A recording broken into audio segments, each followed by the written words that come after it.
The call for another referendum on whether we should leave the EU is too strong to die but too weak to win.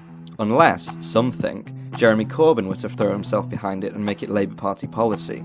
Leaving aside the fact that it's not just Jeremy Corbyn who would need convincing, but a large portion of MPs with Leave voting constituencies who fear the fallout of a second vote, the fact still remains that, as leader, Corbyn has the biggest say over what happens next, and his support could well be the force that brings this desire into reality. The problem here, though, is that it's not simply a question of whether a second vote is morally and objectively the right thing to do.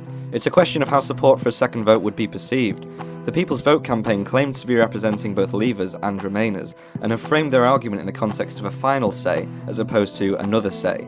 Despite this, the fact remains that a second referendum is undoubtedly seen as the Remain position. That's just a fact. There is no evidence that Leave voters want it. They just see it as an attempt to overrule their decision, which it is. So far, Labour have been maintaining a sort of balancing act when it comes to Brexit, which has been essential in maintaining their extremely broad coalition of voters.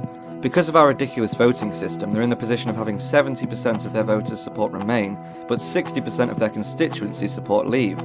Coming out explicitly either way would have damaged them, which is why maintaining ambiguity has been essential in their success so far. Having said this, the point is fast approaching where they're going to have to pick a side. The clock is ticking closer and closer to Brexit Day, and the strain this has put on the party has already resulted in 8 MPs jumping ship. So, Labour, go ahead with Brexit, or support another vote and campaign to Remain? What's it going to be? Your typical Liberals and Europhiles would argue that, as most of his supporters support Remain, that would be the best option, minimise alienation by going with the majority. Even if most constituencies support Leave, you still need the Remain voting Labour to win them. I would argue otherwise.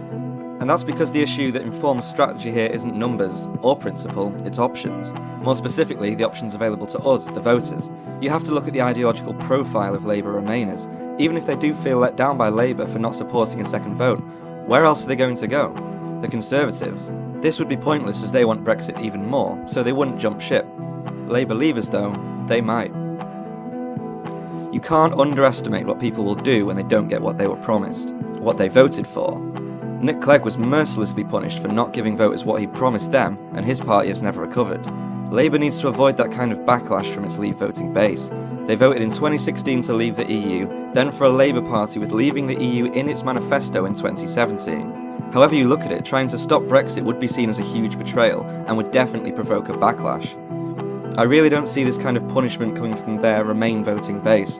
Sure, they might be disappointed Labour didn't fight Brexit, but it wouldn't really be a betrayal, and it wouldn't be worthy of mass dissent. Labour is still their most realistic choice.